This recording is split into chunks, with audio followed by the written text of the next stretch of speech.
Is now starting. All attendees are in listen-only mode.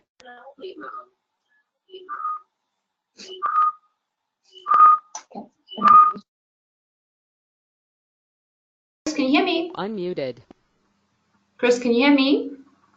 I can hear you. Great. Okay. So we're running it from my laptop for some reason. It must have something to do with, I don't know, maybe the Second and the First World War. That this French speaker knows that you are, from the United Kingdom and is having a political, what's the right word?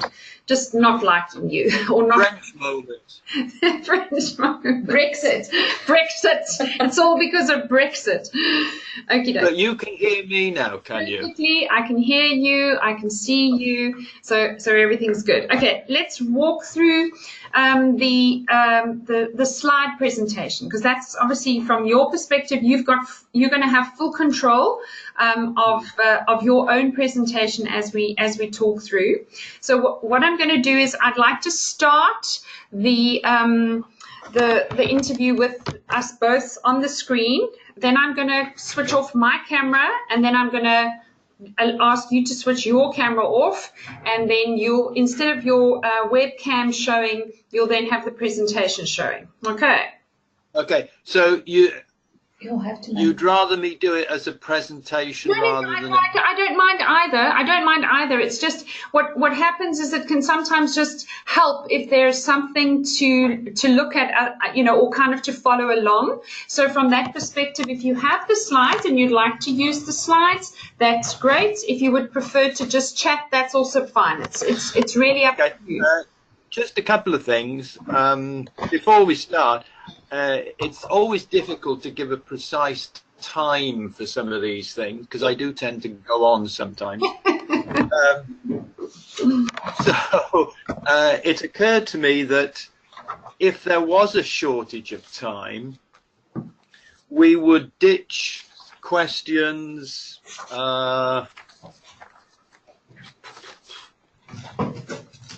and 9. I mean, I think they're still relevant, but I mean, we can ditch those without detracting from what you really want to do. No problem. So we would just eliminate 8 and 9 and go through to question 10, which is the final thing. Okay. No, that's fine. I think, at the end of the day, we can edit as well.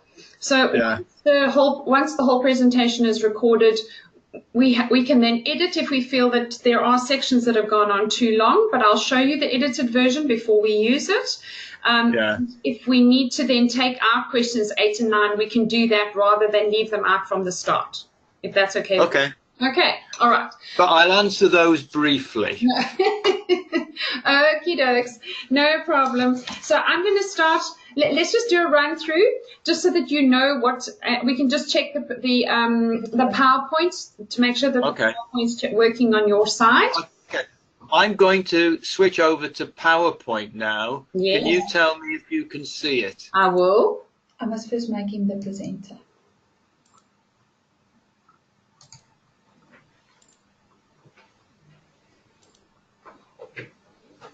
Okay. Just send him back. Tell him he must walk into town so long. Can you see that? No, not yet. I made him the presenter, so he must accept that. Okay, so a little text box should have come through to you asking you whether you want to be. Aha, there we go. Right, I can now see the slide. Okay. Okay. So I was correct. You think the slides are prettier than I am? No, not at all. It's my hairstyle. I don't want them to see my hairstyle. You look fine, but it's one of those days in France today. Okay, so what's going to happen, Chris, is you will need to expand the presentation. So if you look at the bottom of your screen, you'll see that there's two little arrows. So that's it. Move some more. So there should be two little arrows that kind of like, as you move it to the bottom right-hand corner, you should see the arrows appear. Oh, I haven't got two little arrows. Okay. All right. So I've got two crosses. the first thing I'm going to ask you is, you have got it on slideshow mode? Yeah.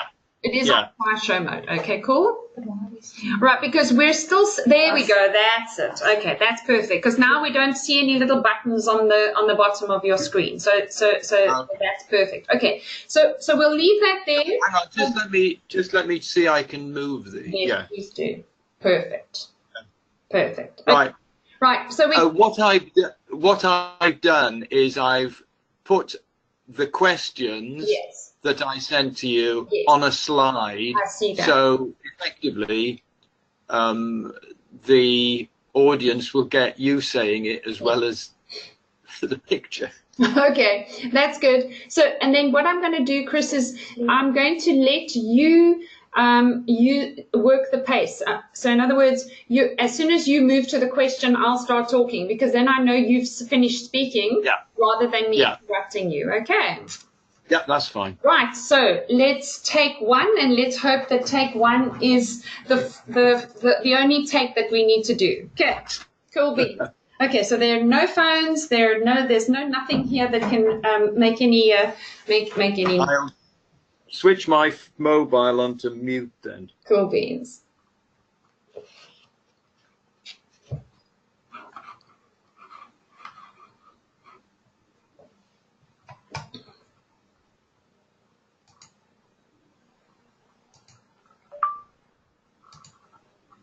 Okay. Okay, can you still hear me?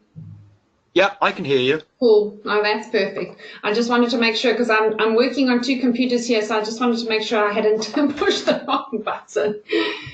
Okay, sorry, I just want to remember, if that thing comes up, where's this? Let's just refresh it now so that it doesn't die on you. Thank you. Okay. Right. Okay. Hi, everybody. It's good to move on to the next section of our workshop this afternoon. And with me is Professor Chris Griffith. And it gives me great pleasure to welcome Chris once again to the South African stage. I hope I can count myself as a friend. Chris has been a mentor as well as being a supervisor on my master's. So I have had the great privilege of knowing Chris for a good number of years. A little bit about Chris. After being brought up in a hotel, well, therein is a whole story on its own. Professor Griffith has been involved in food safety research, and he's done a lot of training over the last 40 years. Chris has had numerous international awards awarded to him, including the 2006 IFP International Food Safety Leadership Award. And he's also been a visiting research fellow and invited speaker in just about every continent. And in his spare time, he's edited the British Food Journal for the last 15 years. In June this year, he decided that enough's enough. He's also authored and co-authored more than 430 books, book chapters, scientific papers, and conference proceedings, all relating to food safety. He's worked extensively with the media. He's even acted as a food safety expert witness on many court cases. He's an emeritus professor at the University of Wales, where he headed up the food research and consultancy unit for 12 years. Chris is now working as an independent consultant, and he's working for different companies on various aspects of microbiological control, including pathogen reduction, risk assessment for a range of different organisms, cleaning systems, food safety management systems, food handler behavior, and how this links to training and food safety culture. With specific reference to food safety culture, the reason we've asked Chris to join us is because in 2010, he was the author and co-author of the first 3 peer-reviewed papers on food safety culture. And then he followed this by authoring a book in 2014 on the same subject. He has a BSc and a PhD in microbiology and a postgraduate diploma in education. He's also an ISO and a BRC trained auditor. And Chris, that's the very reason why we've asked you to please share a little bit of your knowledge regarding food safety culture.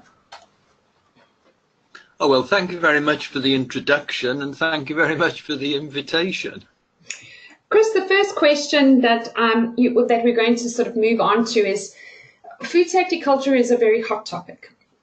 But there's still some people that are not quite sure exactly what that means. And perhaps you could tell us what this means to you, and also a little bit more of the sort of the background and the development of this concept, as you take us into your slide presentation. Okay, I'll answer perhaps the second part of the question first, and then deal with the first part. And I suppose you've, as you said in the introduction, I started off life as a microbiologist, and I'm probably fairly naive in many ways, but I was also a risk-aware person. So quite simply, if someone said to me, smoking is bad for you, then I wouldn't smoke. I was quite receptive to information that I thought was important. And I approached probably in the early 1990s food safety in the same way. And my belief was, well, if you tell people about what they need to do, then they'll go away and do it. And quite clearly, that was inappropriate, and it certainly wasn't correct. And I was quite taken by a quote made just before the millennium by a chap called Woolen. And he said there's millions of words of advice and millions of pounds spent, but the problem is getting worse. Now, if you think about that, and you think about a library in a university where they do food studies, you'll see racks of books all dealing with different aspects of food microbiology and food safety. Look at the millions of pounds of research money that's distributed worldwide each year. And the thrust of the quote is true. You can argue whether the problem is getting worse or not, and that's the topic, if you want to explore, we will explore. I don't think the question of whether it's getting worse or not is the right one. I think the real issue is it at an acceptable level? And I think the answer to that is no. So I was quite taken by that as a quote and started working with psychologists. And I worked with a psychologist, Debbie Clayton, around about 2000, and was quite shocked by some of the results that we found. And this is food handlers self-reporting their implementation, and the key word there is known. Now we know when people fill in questionnaires and so on, they're going to exaggerate, they're going to tell you what they think you want to hear. So this is a highly optimistic set of data, but 4% of people said, often I do not carry out all food safety behaviours I know. Now, that was a sort of bit of a revelation to me, because I'd always thought, well, you tell people and they'll do it. So leading on from that was the issue of, well, why? If people know what they should do and don't do it, why? And this followed some more research in the 2000s, and effectively led, this is a quote from another paper I did with Debbie Clayton, that in fact often it's not just the provision of information to individuals if you want to improve implementation, but you might need to focus on changing the organization's food safety culture. Now, I'm not going to bore you too much with the details, but at the time there was some very interesting work going on organizational culture. Pardon me. There was some interesting work going on, particularly with respect to health and safety and implementation of safety practices. And not long after that work, it led me to the conclusion that food safety culture could be considered an emerging risk factor. Now, the term emerging risk factor is quite simply, it's just taken from the definition of an emerging pathogen and a classical risk factor. And an emerging is things that have only recently been recognized or are of increasing importance. So I think I'm now going to show you a couple of slides showing you more how food safety culture has emerged, and they start in 2009, but really you've got to go back about 8 years or so before that. So for instance, in 2006, food safety culture, it was Frank Yanis and I who were talking about it, and very little else. Then from 2009 onwards, it got mentioned in the South Wales E. coli inquiry report, and that's available online. And the comments I wrote on food safety culture about that organisation. Also, Canadian maple leaf listeria outbreak culture was commented there. It then goes on, and I'm not going to go through them in detail, but you can see various textbooks, peer-reviewed papers. The UK Food Standards Agency took an interest, GFSI took an interest, and even Camden started taking an interest. So that's a lot of the early stuff. I just think you need to look at perhaps the second emerging slide to see how things have changed. And in fact, going up now, there's an international food safety culture science group. The IAFP have developed a food safety culture professional development group. And not long ago, GFSI produced a guidance document on food safety culture. So I think you can see, as a concept, it has emerged. It's not pseudoscience. It's not something that's taken lightly. It's taken 10 years or more to take off, but it is now a recognized important topic. So that then raises the issue of what is food safety culture. Now, coming from a microbiologist perspective, you might think that's the answer that I would give you. Well, in fact, you couldn't be further from the truth, because in fact, that is a plate culture of E. coli 0104, which caused a major problem in Germany, and I'll perhaps refer to that later. You might think that could be the answer. If you look at the bottom there, it says made with biocultures.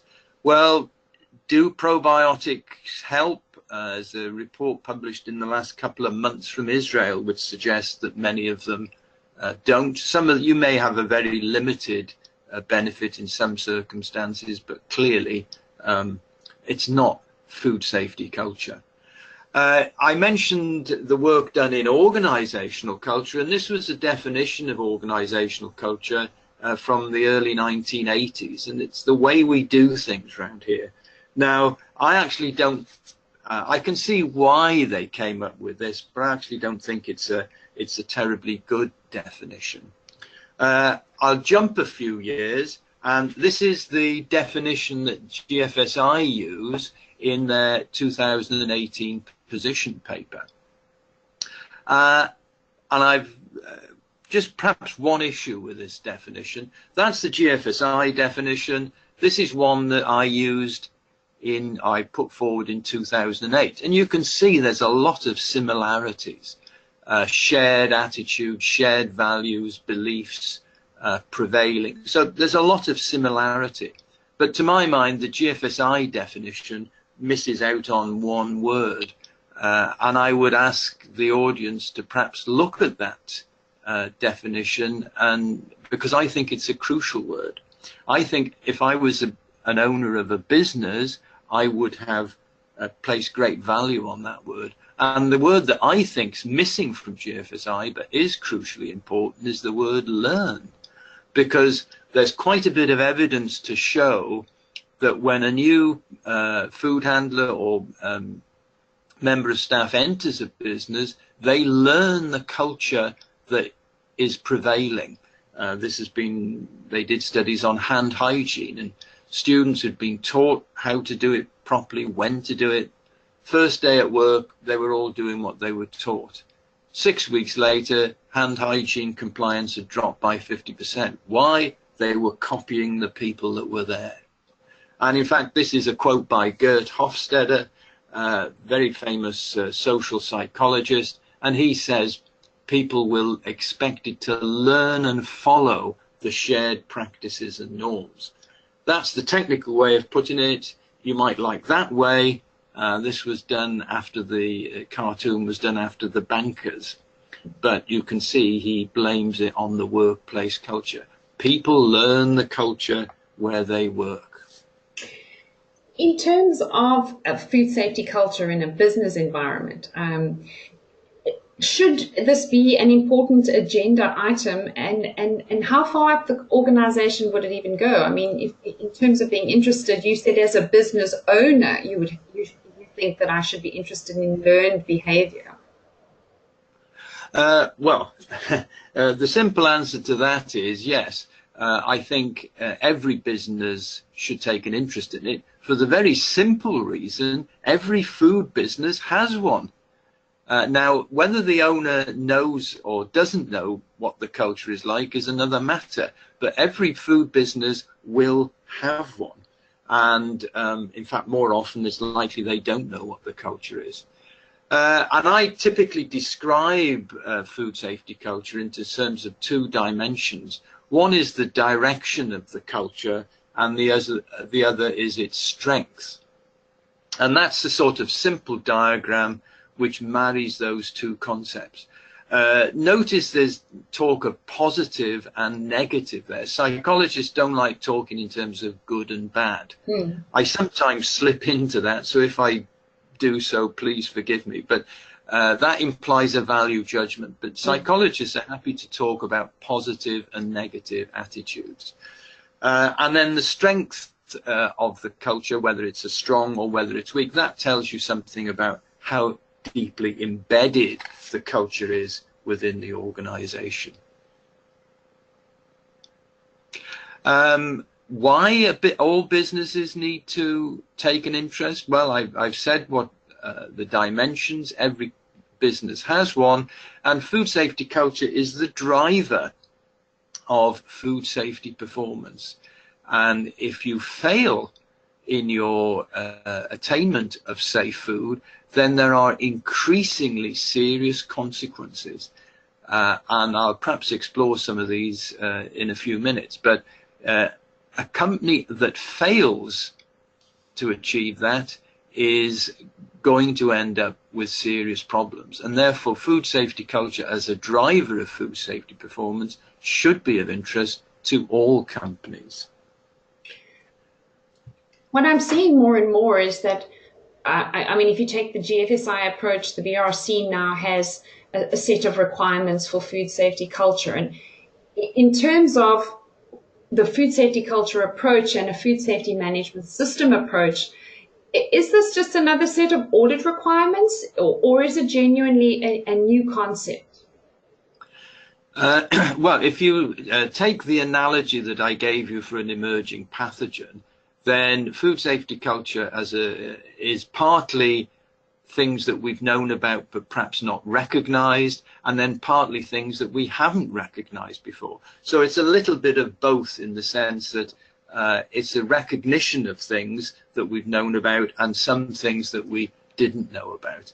And the way I try and explain it is any food business will want its operatives to implement good hygiene practices. And I've described this as operational food safety performance.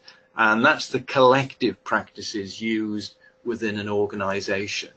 And that, of course, is made up of food safety management systems. Food safety management systems really explain how you're going to go about doing things, what needs to be done.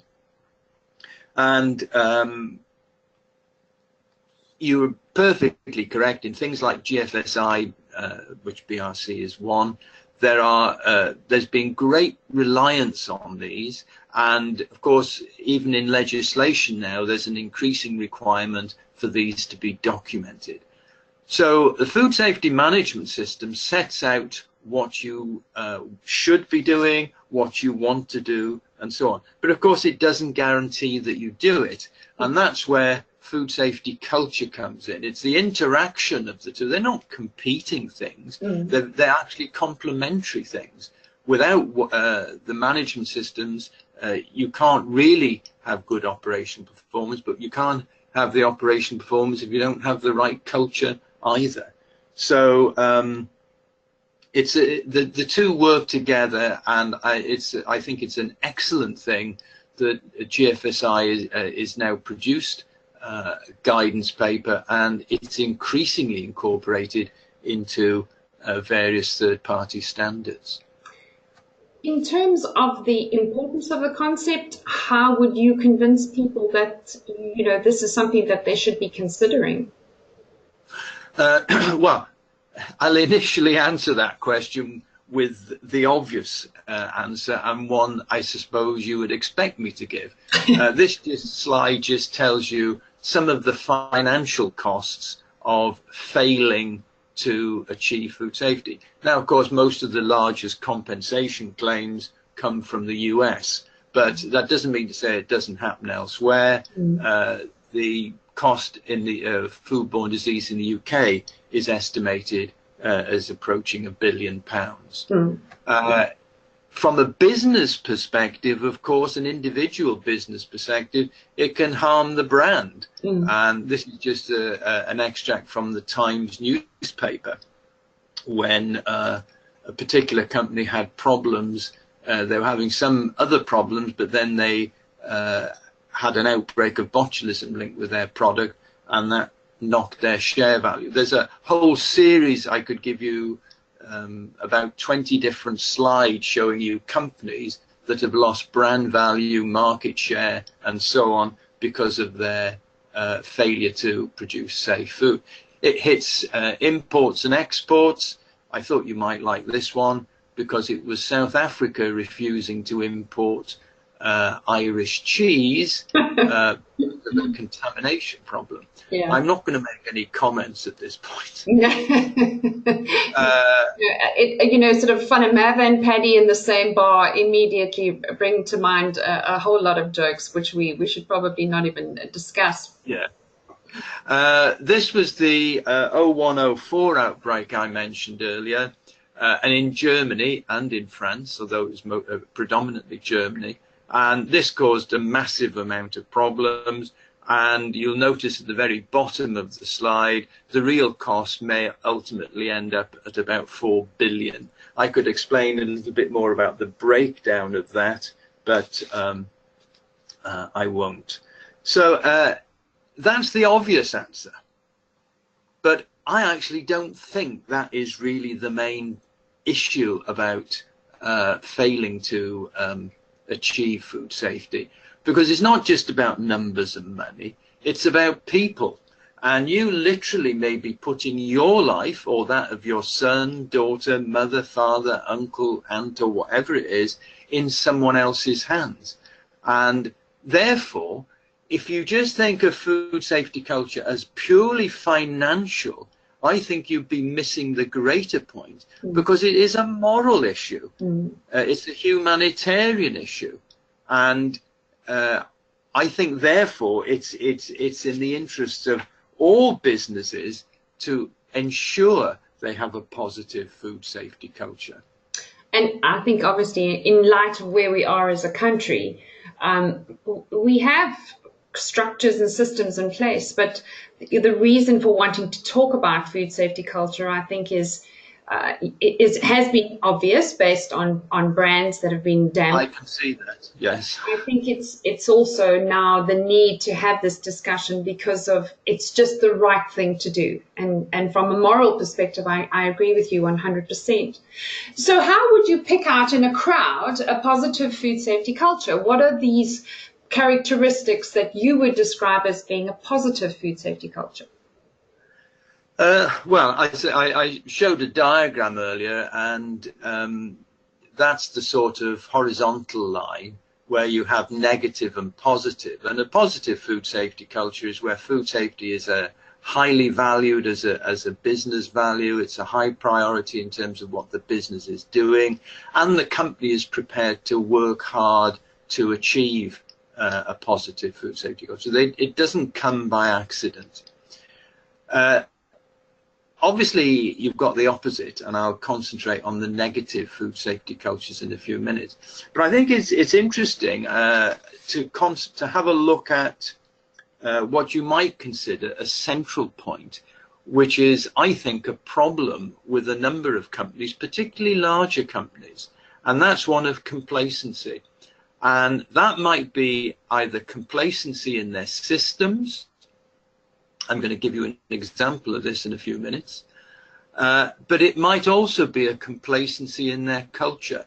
I did some work with a multinational company, and the board felt that not only did they have good systems, but they felt they also had a very positive food safety culture.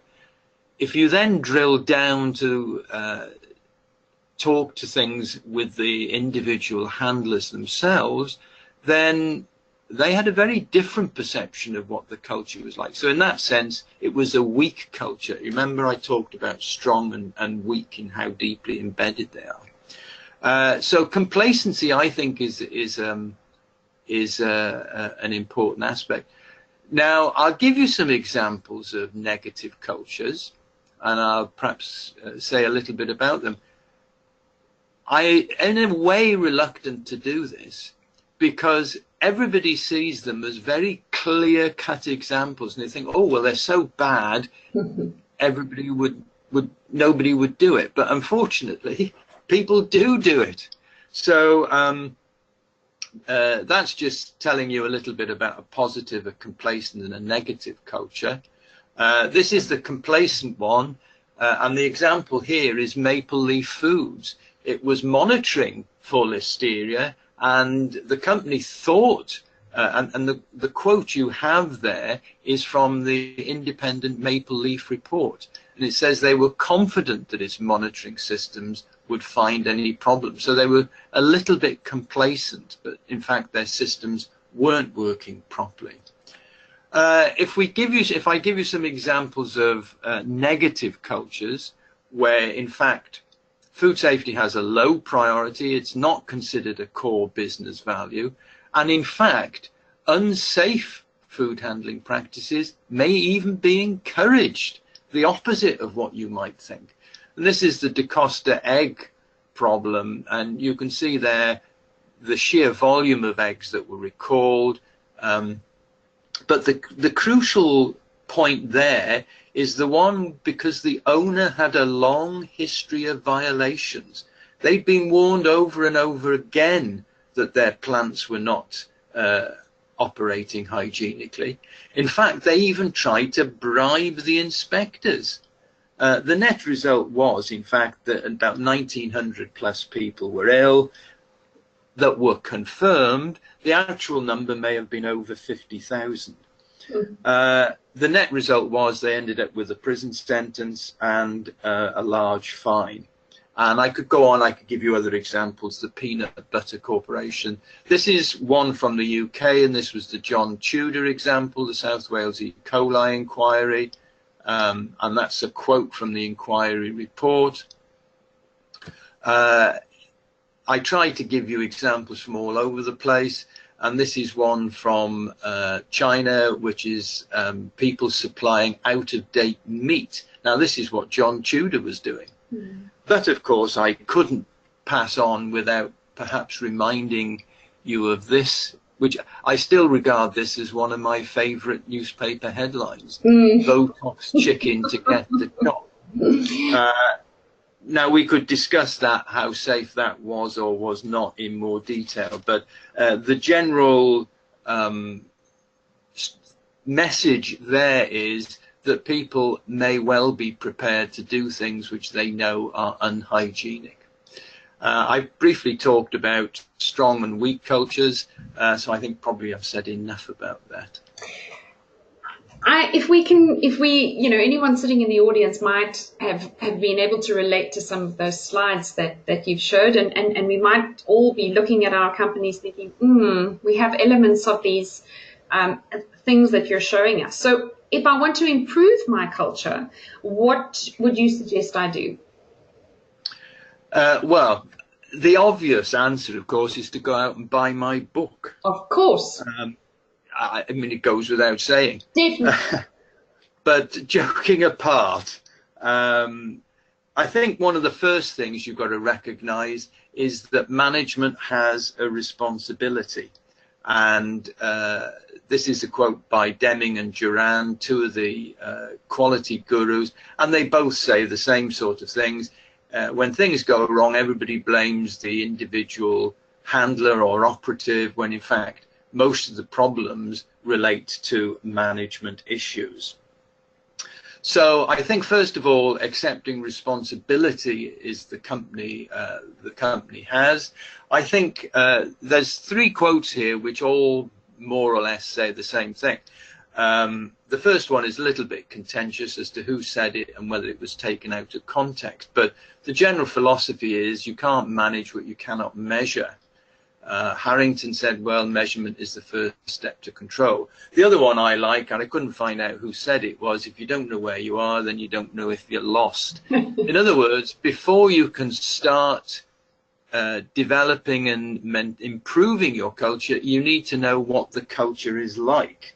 So you need to know what the culture is like, and then you need to understand the components of a food safety culture. Now, different people put these under different labels and they aggregate them in different ways. But I mean, the bottom line is, in general, they all tend to cover the same sort of things. So once you've understood what they are and you assess your culture in relation to these, then you can develop an improvement and maintenance strategy. And what I tend to use is this cyclic approach. And I think this is a very practical way for businesses to assess and develop their food safety culture. But I'll just go back. There's one thing I can't highlight, unfortunately, but if you look at the bottom there, it says training and supervision. Often one of the things that I find is in businesses, when people are found not to be complying with what they should do or with the systems they've been told about, then people put retrain as a corrective action, or they may even blame and punish the individual.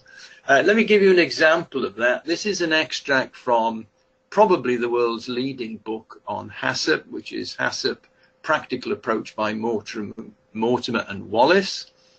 And if you look there under the corrective action, it says retrain. Now, this sort of implies that the people didn't know what they should be doing. In reality, it's more often the case they knew what they were supposed to be doing, but they made a conscious decision to do something different. So training enables people to adhere to systems, but only if they're motivated to do so. So don't get me wrong, I think training is important, but training as a component of a cycle of developing and improving and maintaining your food safety culture. In terms of the development, you've discussed, I think some of those aspects. Are there any other practical things? I think sometimes people think, oh, well, if we buy everyone a mug and a T-shirt and say we've got a food safety culture, that's it. Bob's your uncle, we're on our way. No, it's not as simple as that. You need to work hard at it, and you've got to be prepared to commit to it.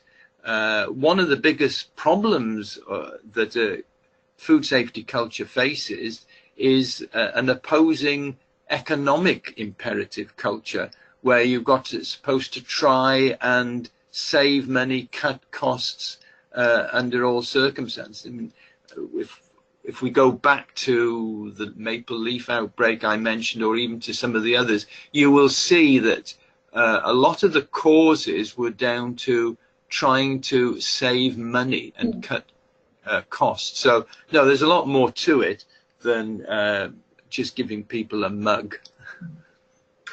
And I think in terms of the amount of time that it takes, this is not a 1 week project. This is something that is going to take months, possibly even years, if you want to. Well, I think the phrase is, it's a journey, not a destination. Absolutely. And if you look at that cycle that I put up, then you operate a plan, do, check, act type of model incorporated into that loop.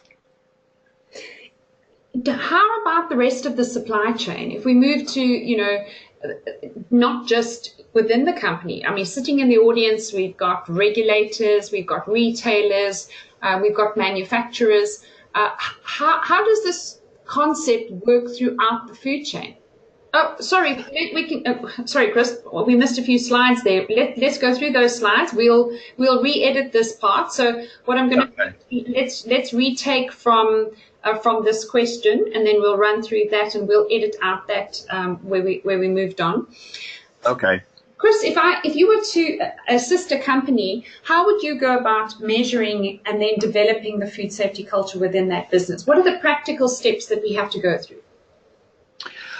Well, I know the answer that most people jump to, and you mentioned BRC and I mentioned GFSI earlier.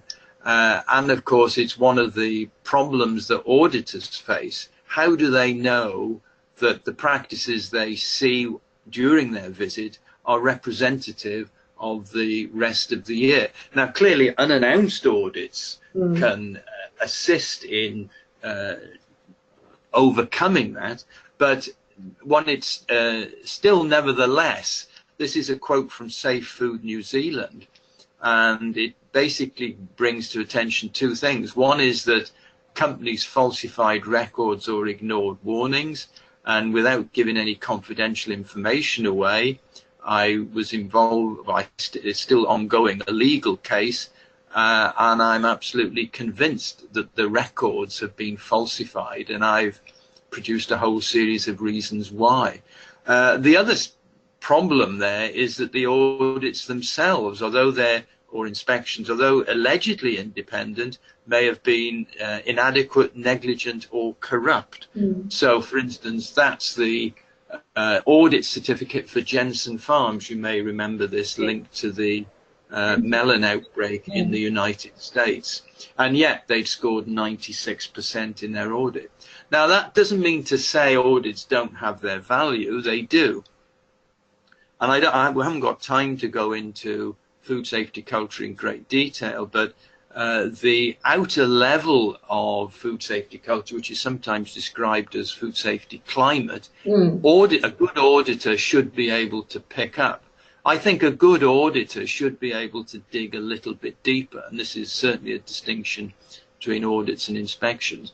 But I think there's more to it than that. I certainly think there are various mechanisms for assessing food safety culture, and I'll briefly mention one of these in the next couple of slides. But there are also other ways, as you will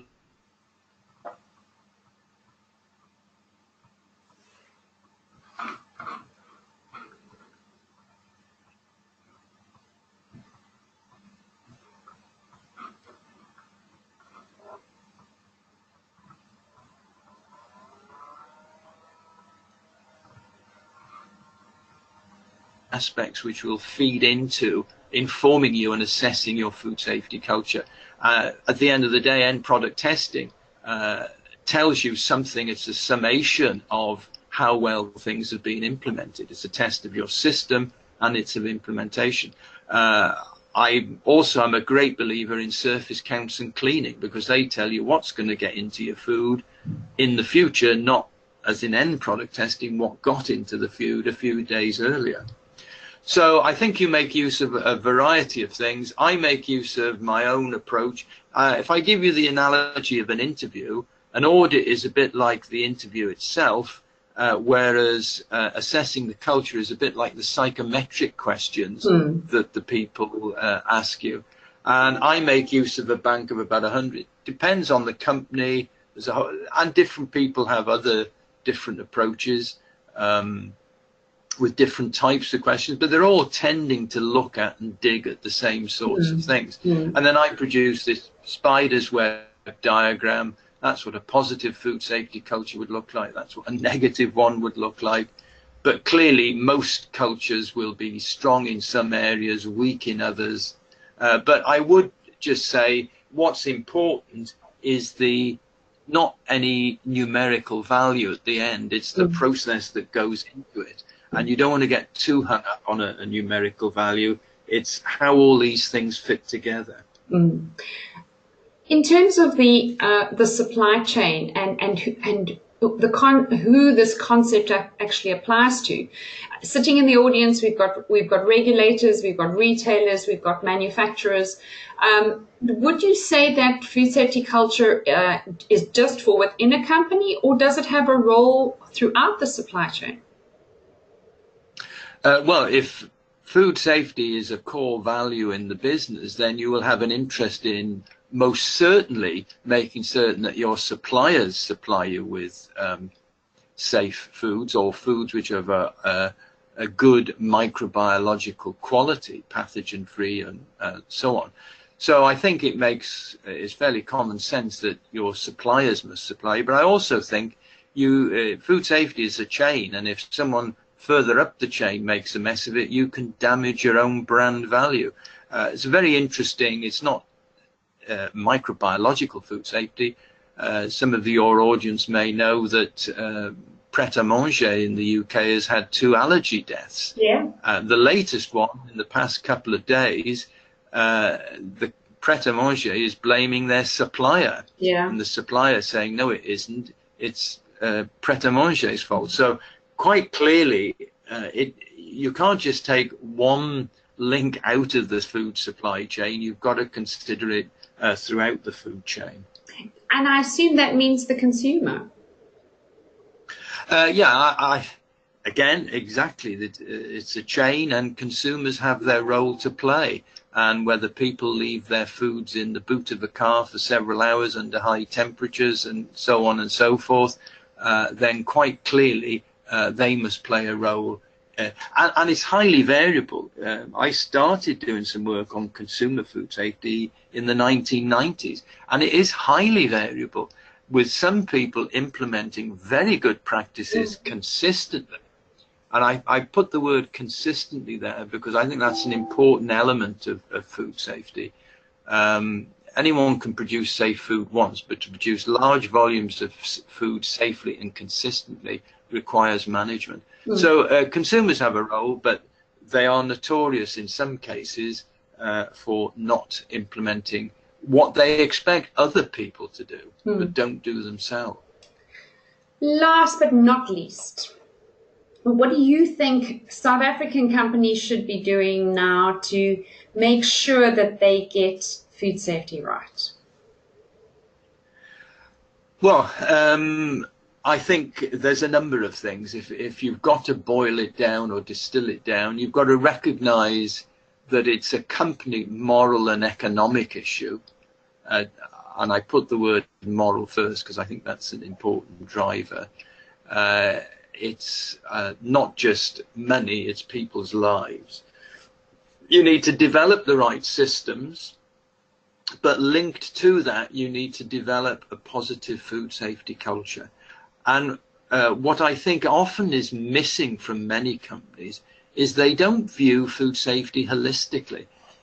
I sometimes talk about a food safety jigsaw, and that's how all your different management systems, your PRPs, your end product testing, your cleaning, your HACCP plans, and so on, all link and work together.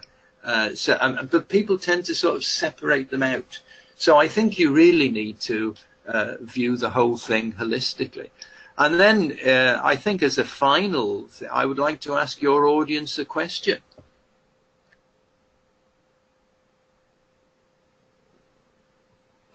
And could they answer that if I was their person?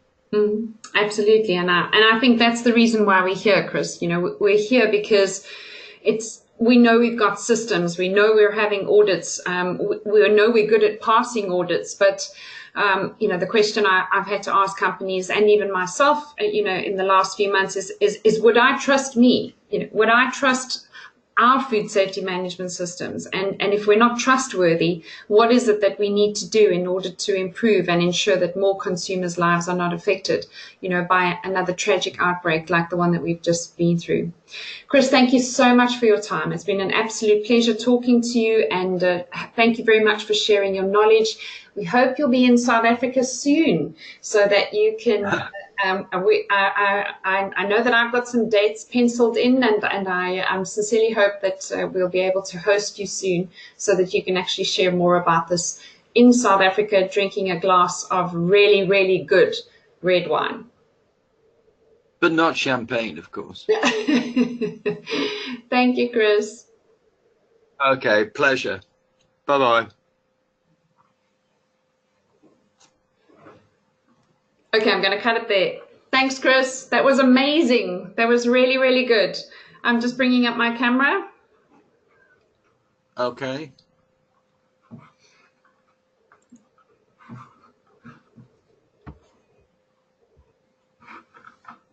This is so confusing. I've got two cameras, two computers. Okay, let's go there. Okay. Well, your black moment. Okay. Yeah. Right. That was perfect. Absolutely perfect. Thank you so much. Apologies for the bumpy technical start. What we'll do now is it takes a little while for the webinar to render off the site. Yeah. We'll then edit it. Take out that bit where I went ahead of you, and then finalize that, and then send it back to you, because you can put it onto your YouTube channel as well, and then we'll play it on the day of our workshop, if that's okay with you. Okay, yeah, I'd be interested to know a little bit more about the workshop. Yeah. I haven't had a chance to have a look, but I've been so busy. As I said, I've got a range of things which are competing for time at the moment. But I will be sending you a license agreement tomorrow. That's good. No, that's good. That's good. But I think I'll send you the program so you know how it's happening and all the rest of it, so you can see how it's all working together. But thank you very much, and we'll be in touch soon. Okay. Thanks. Right. Take care. Cheerio. Au revoir. Au revoir. Okay. Bye. Bye.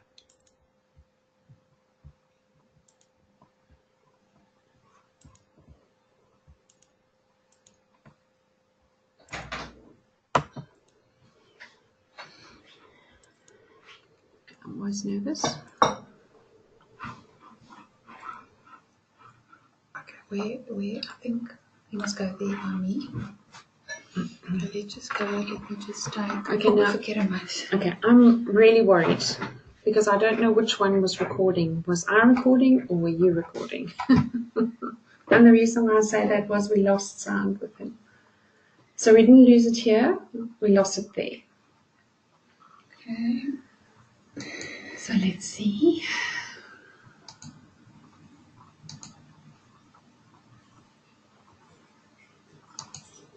We only just made it here. In the webinar, you can either end the webinar or you can leave the webinar. Okay, he's gone already. Or you want to end the webinar for everyone?